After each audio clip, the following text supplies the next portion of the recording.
大家好，我是气候变迁浇水联盟灾害领域的种子教师黄伟哲，目前任职于国立联合大学博士后研究。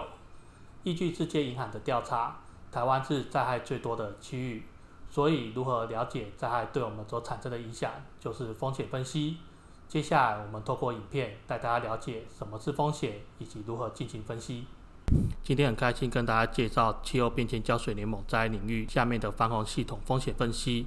大家可以对照我们补充教材的第2-1节。首先呢，我跟大家介绍所谓的风险的定义。最早的风险定义是依据联合国国际减灾计划，主要的2个因子分别是危害度及脆弱度。其中危害度是灾害的程度，灾害的程度越大，所造成的风险就会越大。脆弱度则是我们人类本身及社会经济层面面临灾害的时候可以抵抗的程度。所以以人类来讲，小孩及老人的脆弱度就会比较高，所以风险就是危害度及脆弱度的2个的成绩。在 IPCC AR5 则是把风险定义成危害度、脆弱度及暴露度的成绩。暴露度的定义呢，以坡地灾害风险为例，如果我们居住在坡地上，那我们面临坡地灾害风险就会比较高。当我们居住在平地的时候，我们面临坡地灾害的风险就会比较低，这就是所谓暴露的定义。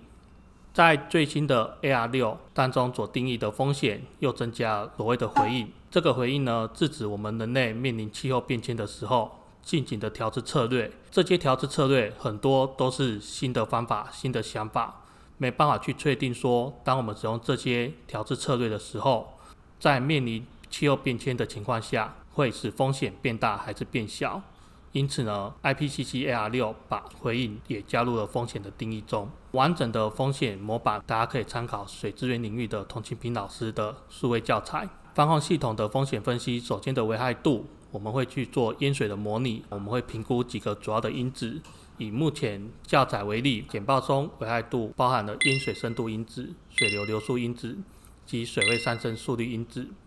淹水深度因子是表示当我的淹水深度越高的时候，对人造成的危害程度就会越高。尤其以小孩来讲，当你的淹水深度到达了孩童的膝盖高度以上的时候，对于小孩子来讲就会造成很大的危害度。而水流流速因子呢，是因为当我水流的速度越快的时候，人们在移动至蔚然移动，造成的危害度也会越大。水位上升速率因子呢，是当我的水位上升速率越高的时候，给予人们撤离的时间就会越短，所以水位上升速率因子越高，我的危害程度就会越高。考虑的因子作为一个相乘及相加，最后得到一个危害度的分数。这些因子呢，并不局限于这3个，你们可以去增加评估哪些会对我们人类造成危害的因子，都可以把它加入进来，一起做一个计算。第2个步骤呢，我们就是进行脆弱度的分析。脆弱度就是评估我们人类面对灾害的时候的脆弱的程度，包含有没有救难设施、建物的形态在面临防洪系统淹水的时候，例如说我们的建筑越高，我们可以躲避淹水的能力就越高，所以它的分数就会比较低。距离河海的距离也在我们脆弱度的评估范围内。跟危害度一样，我们最后就是把脆弱度的所有的因子及权重去计算，得到一个脆弱度的分数。刚刚前面的危害度及脆弱度计算之后，我们就可以进行所谓的半定量风险评估。会使用半定量风险评估，是因为使用定量风险评估的话，不同的学者因为使用不同的因子及权重，计算出来的风险数字落差会很大，不利于比较及统整，因此我们会使用半定量风险评估。